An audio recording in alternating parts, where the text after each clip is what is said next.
সম্মানিত ভিউয়ার্স, আসসালামু আলাইকুম। চেয়ারম্যান সাহেব কি তাহলে এবার ষড়যন্ত্র করে জামালকে মেরে ফেলবে? কি ঘটতে চলেছে বৎসরত নাটকের ৯ নম্বর পর্বে এবং ৯ নম্বর পর্বটি কবে কোথায় আপলোড করা হবে?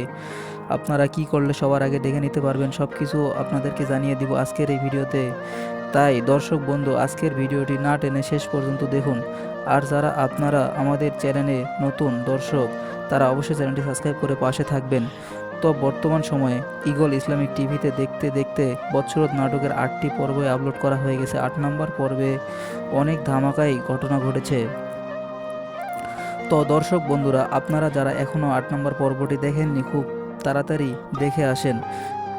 আর যারা ইতিমধ্যে দেখে ফেলেছেন, তারা কমেন্ট করে আপনাদের মূল্যবান মতামত জানিয়ে দেন।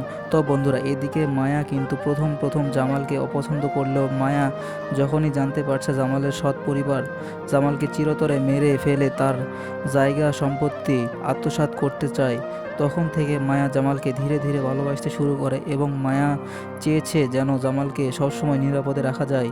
কিন্তু বন্ধুরা, জামাল মায়াকে ধীরে ধীরে অপছন্দ করতে শুরু করে এবং জামাল সিদ্ধান্ত নিতে চাচ্ছে সে মরিয়মকে বিয়ে করবে। আর অন্যদিকে জামালের সৎ পরিবার ও চেয়ারম্যান সাহেব মিলে অনেকভাবে ষড়যন্ত্র করে যাচ্ছে কিভাবে জামালকে চিরতরে মেরে ফেলা যায়।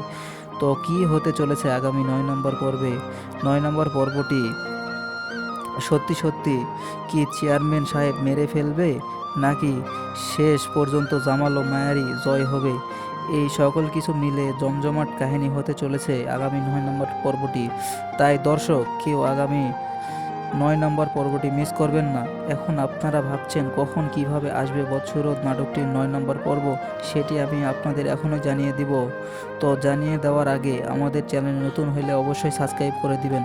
আগামী শুক্রবার দুপুর 3:30টায় শুধুমাত্র ইসলামিক ঈগল নাটক ইউটিউব চ্যানেলে আপলোড করা হবে নাটকটির ৯ নম্বর পর্ব।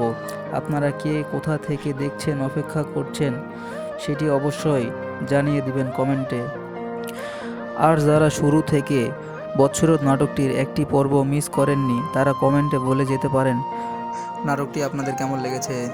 তো সম্মানিত ভিউয়ার্স, আজকের মতো এখানেই বিদায় নিলাম।